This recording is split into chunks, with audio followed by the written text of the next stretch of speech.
halaman itulah aturan Paskah. Di makalah itu walaupun disajikan nanti 5 halaman, 6 halaman, ketika akan ujian itu harus dilengkapi tidak boleh kurang dari 20 halaman. Itu aturan. Ya, jadi kalau kurang ya berarti nilainya juga kurangi gitu kan. Jadi 20 ke atas gitu kan. Ini sudah bagus, memang perlu disempurnakan yang lain lagi.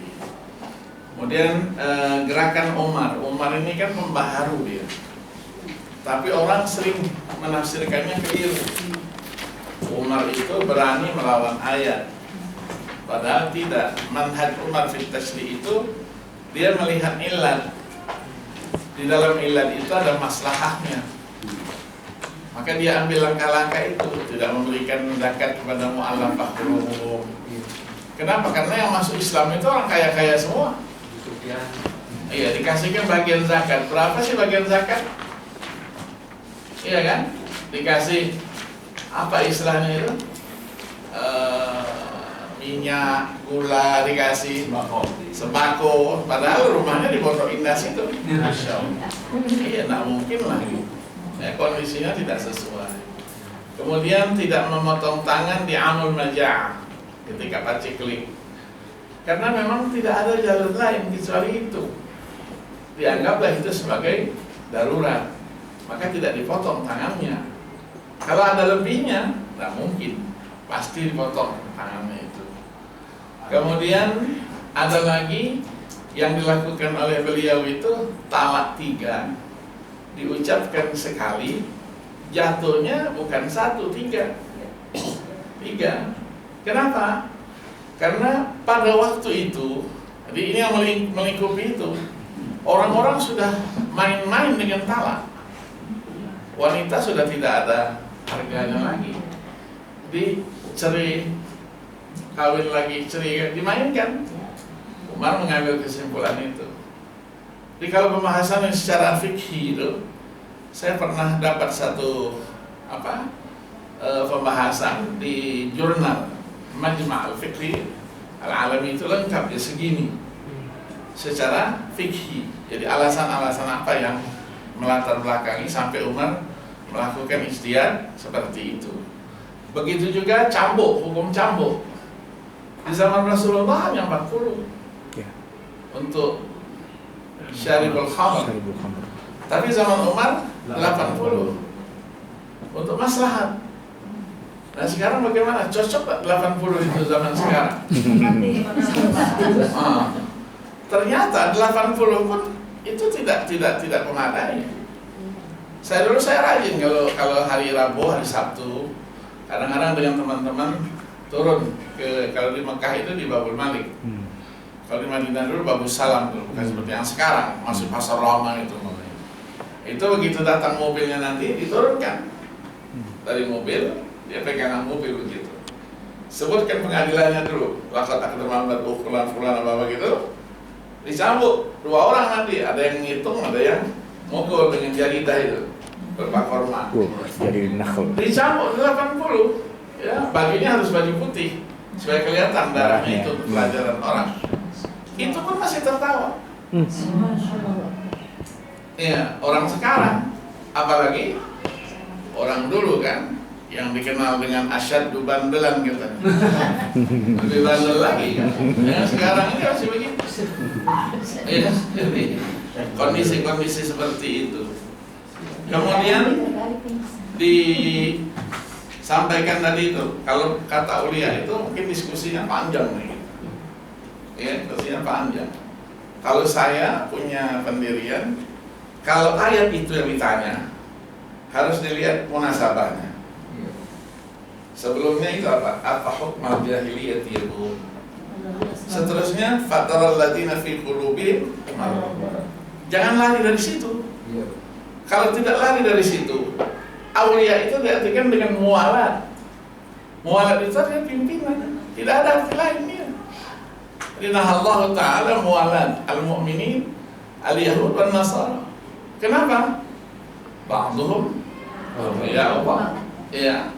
Nah kita dalam konteks ini kan sudah biasa.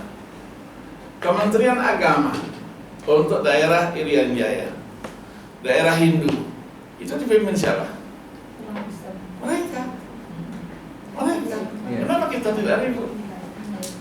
Mayoritas kasihkan. Yang tidak bisa itu hanya Sulawesi Utara. Sulawesi Utara itu satu sama lain berantem terus. Antara Protestan dengan Katolik nggak bisa ketemu. Zaman saya itu berapa kali itu dikumpulkan di Pendopo itu, masih gubernur waktu itu Sonda, mereka nuntut itu. Tapi oke. Sekarang siapa yang mau? Kasih namanya, besok saya buatkan SK-nya. Berantem, berarti kalian masih belum bisa memimpin, biarkan orang Islam. Sampai sekarang. Nah, pemihakan nanti kullu hizbin bima ladaihim farihun itu pasti ada. Apalagi di Papua. Papua itu kan gubernurnya Kristen, iya kan? Sekarang kan ada janji-janji. Tapi kalau di Papua itu selalu mengingkari janji. Tapi kalau di Ambon begini memang 5 tahun ini silakan Kristen, 5 tahun depan Muslim. Jalan itu. Tapi di Papua nggak bisa jalan. Nah, ini kan dari bicaranya darurat itu kan. Kalau mereka semua yang memimpin, mana yang lebih baik kita dampingi sebagai wakil? Tentu sebagai wakil kan, didampingi itu supaya ada kontrol. Semua kebijakan yang tujuannya adalah untuk membesarkan Islam, potong semua. Bantuan apapun, sampai dengan kantor agamanya saja tidak memadai. Masa kantor agama Kota Madia tidak punya komputer? 3 kasubdit itu satu ruangan kecil. Tapi kan tidak layak itu. Harus Nah, kita akan besarkan. Mau tidak mau kan melalui mereka juga kan? Kan menaknya itu kan? Mau. Ada bantuan untuk masjid. Kalau kita kasihkan apa adanya dalam upacara, terang kita. Karena mereka nuntut juga, gerejanya mana? Padahal gereja kan ada dirinya sendiri, iya kan? Jadi kita nyopot-nyopot ngasih bantuan itu waktu apa? Waktu gempa bumi tahun 2003 itu, kita ngasihkan bantuan itu malah di kamar mandi. Nih, tanda tangan, stempel. Pura-pura kita ke kamar mandi, simpan duitnya. Itu pun dikawal sama mereka. Mereka curiga gitu kan. Jadi kalau sudah berpikir begitu, nggak bisa kita lepas.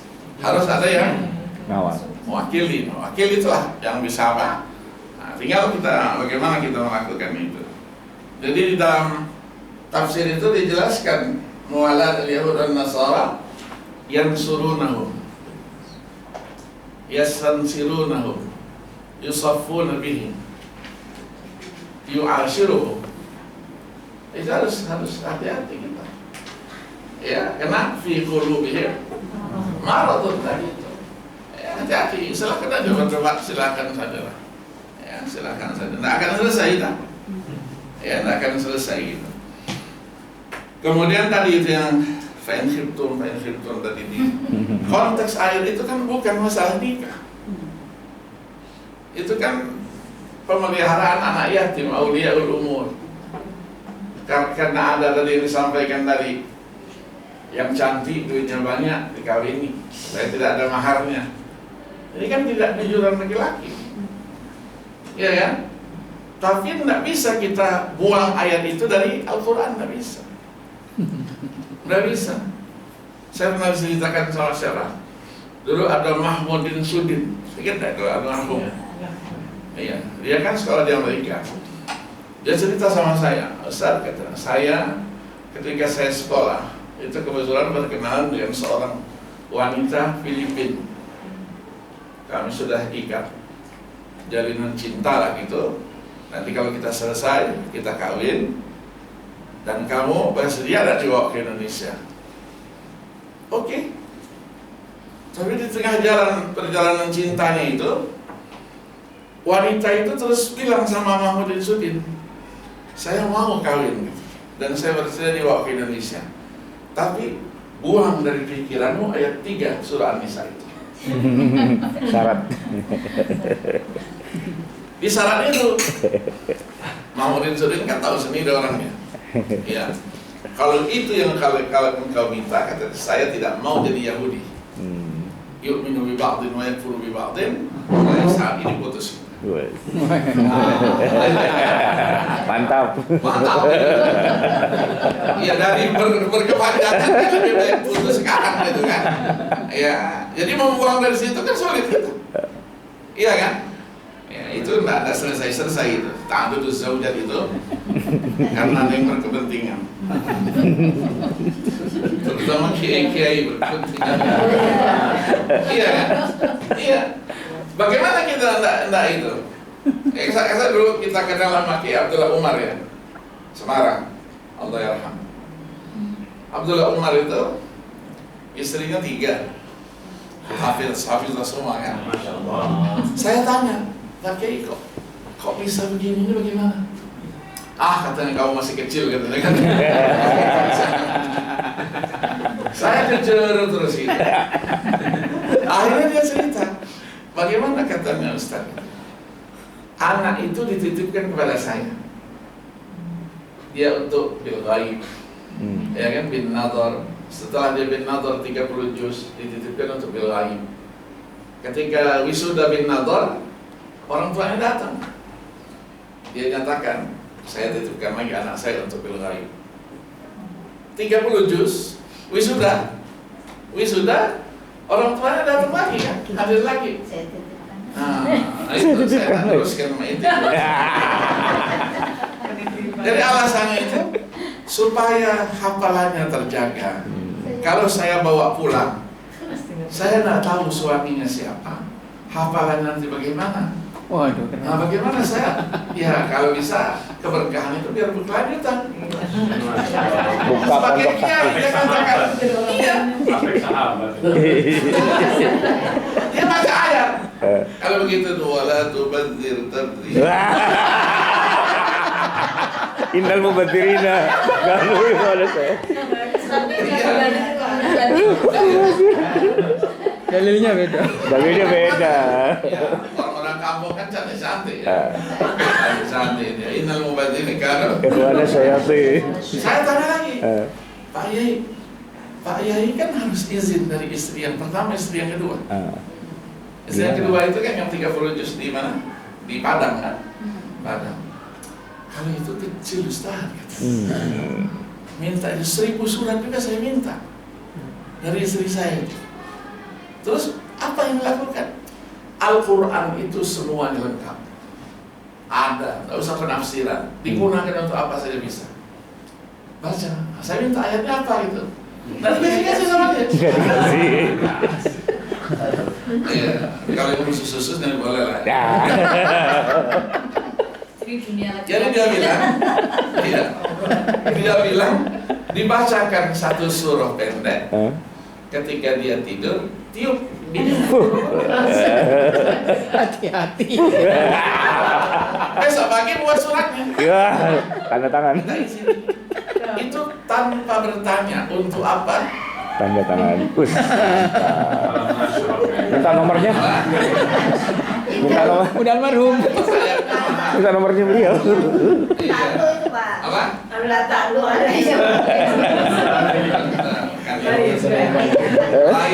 Lain. Surat Yusuf itu. Surat Yusuf. La tadkhulu min babin wahidah itu. Abu bin Mutafarriqah. Kalau mau dikasihkan itu 70 ekor ayam hitam.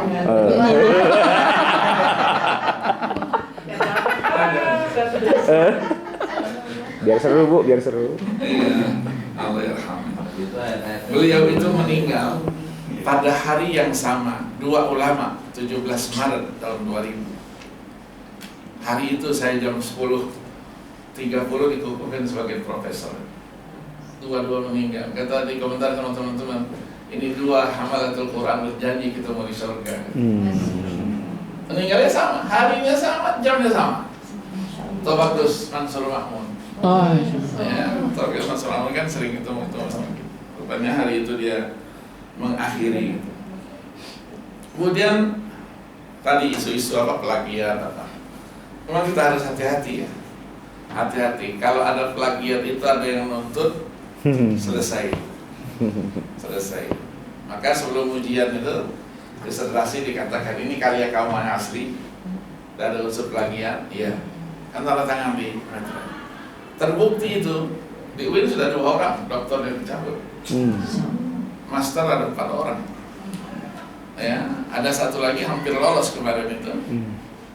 Dia pernah menulis tesisnya di Leiden tentang Banten. Diajukan lagi, sudah kita mau ujikan. Saya teringat, saya pernah baca hal seperti itu. Dari sudah tadi itu. Iya. Saya tanya, ini pengulangan dari yang dulu atau bagaimana? Jujur kamu? Aku di sama Pak Wito langsung dibatalin. Buat judul baru, ujian kita tunda. Itu, ya, jadi itu. Kalau di Surabaya tahun lalu itu ada Nur Fadilah namanya. Mungkin pernah dengar dari Bojonegoro. Nulis disertasi tentang teori ya, manhaj Ibnul Jauzi dalam kesohihan apa validitasi hadis maudhu. Itu sudah 2 kali ditulis dan saya yang bimbing.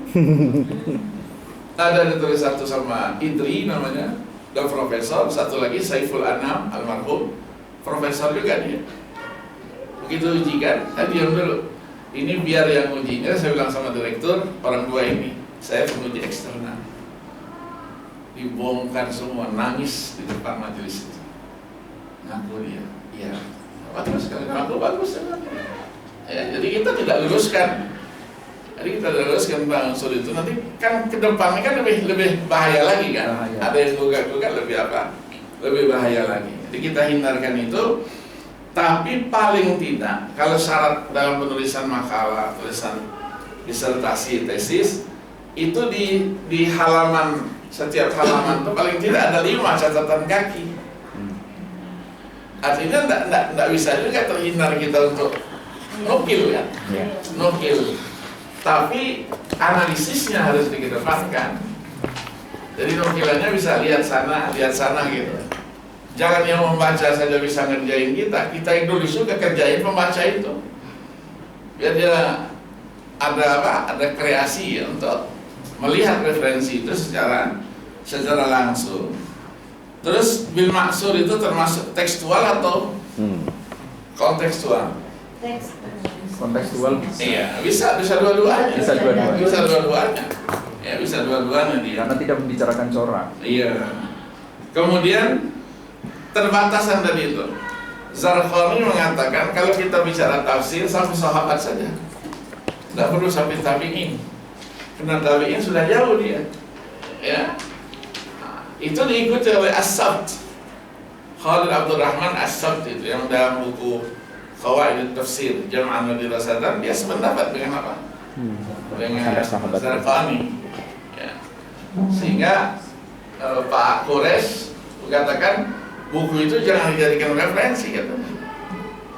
Ya, karena dia padahal itu kan pendapatnya Zarqani, dia kan hanya meluruskan saja. Ya, bolehlah kita berbeda pandangan sekitar itu kan. Kemudian diteruskan tadi itu yang sifatnya kajian nih, kajian ilmu Al-Quran tadi ini terus berkembang. Ad-dirasah Al-Quraniyah ini terus berkembang. Kalau yang 3 tahun yang lalu ada Mu'tamar Ad-Dawli lidirasati at-tatawur, at-tafsir wal hadis. Ada satu lagi tatawur at-tafsir. Yang kemarin di mana di Madinah ada Jami'ah Malik Khalid itu mengadakan juga Al-Mu'tamar Ad-Dawli lidirasati at-tatawur fi ulumul Quran wa tafsir wal qadaya al-mu'asirah. Jadi kontekstualisasi juga. Ya, saya minta dikirimi sama mereka itu, ada teman-teman dikirimin PDF-nya ada itu. tapi besar-besar. Satu jilid itu ada yang 900 halaman. Tiga PDF-nya. Saya belum print. Nanti kalau misalnya kita print kan bisa kita Iya. kita bisa manfaatkan itu kan untuk apa? Membantu lah kita. Membantu. Kemudian periodisasi tadi itu. Ya, memang perlu periodisasi itu perlu. Jadi ini kaitan dengan tafsir itu bahagian daripada karya peradaban. Ya kan, dengan segala perkembangan ini. Tapi tadi udah catatan harus amanah ilmiahnya. Syiah ini kan banyak ada amanah ilmiahnya, tidak ada. Kajian luar biasa, tapi manipulasi terus terjadi gitu. Jadi kita seolah-olah kita dibohongin dulu. Iya kan? Dibohongin. Iya, di dalam dia hadisnya beda dengan kita. Iya. Iya, nggak nyambung. Ketika hadis itu diriwayatkan oleh Ahlul Bait dalam Sahih Bukhari, Sahih Muslim, dia nggak mau pakai. Iya kan?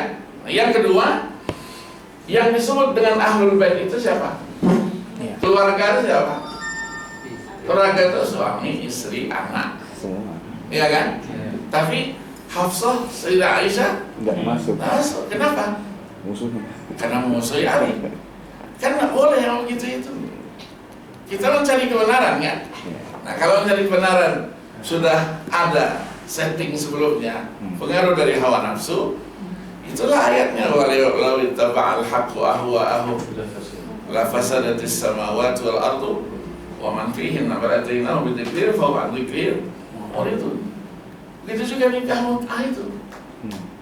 Nikah mut'ah itu kan riwayat-riwayat yang mengatakan bahwa mut'ah itu adalah zina, itu disimpan sama mereka. Simpan sama mereka itu.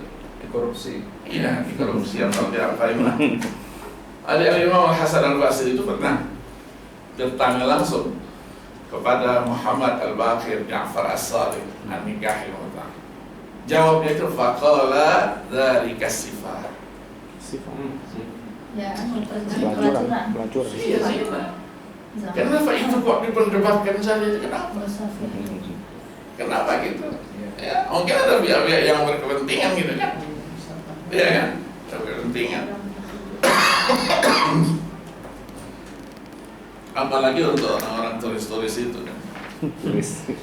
Di mana di puncak itu sudah. Dulu kelompok mereka itu mengajukan kepada saya waktu itu mencetak 3.000 naskah nikah mut'ah untuk dimasukkan ke mana? Ke hotel-hotel berbintang. Jadi setiap laci itu dikasih. Supaya apa? Supaya kalau ada yang nakal-nakal itu sebelum dia melakukan hubungan, nikah dulu mut'ah. Nah, saya bilang ini melarang orang Cina. Mut'ah itu sendiri zina kan? Iya. Siapa dirjennya masih? Saya bilang ditolak, jangan diafakan gitu. Akhirnya disebar buku itu di Bekasi. Wah, Bekasi. Ya dia ada yang masuk ke masjid-masjid, dia sholat di situ ditinggalin buku. Orang baca kan? Siapa yang bawa buku ini? Nah, jadi fitnah lagi. Jadi memang apa? Memang kita yakini bahwa pesan Al-Quran itu kan sudah tidak bisa diragukan lagi kan? Ya nazzalna 'alaikal kitaba tibyanan likulli syai'. Semuanya nakirah. Nggak ada dia ma'rifah. Menunjukkan dia lil umum kan. Dia kandungannya sifatnya adalah begitu. Iya. Nah, kemudian disebutkan di sini juga ini ada beberapa disiplin ilmu yang harus dikuasai kalau ingin kontekstualisasi itu. Jadi ketika ayat itu ada sababun nuzulnya, kita sepakat bahwa sababun nuzul itu yu'inu ala fahmil ayat, membantu kita dalam memahami ayat. Apakah kita diikat dengan pesan sababun nuzul atau tidak? Ya, kalau diikat dengan itu berarti selesai sampai di situ saja. Maka dibuatlah kaidah al-ibratu bi umumil lafzi dengan al-qaidah bi khususis sabab. Itulah namanya pendekatan historis, sosiologis, antropologis, Fenomenologis. Iya, fenomenologi. Kenapa? Karena Al-Quran itu wahyu. Wahyu itu tidak pernah diturunkan hampa kultural. Tidak pernah. Jibril turun sendirian gitu di padang pasir gitu tuh. Nggak ada yang diajak dialog. Nggak mungkin. Nah pasti kita lihat ada sabab nuzulnya, yang disebut dengan istilah iftidai, ya kan? Ada yang istilah sababi. Tapi tidak boleh kita merekayasa sabab nuzul, itu nggak boleh. Kalau memang tidak ada, katakan tidak ada. Katakan tidak. Iya, kalau memang ada, sampaikan ada.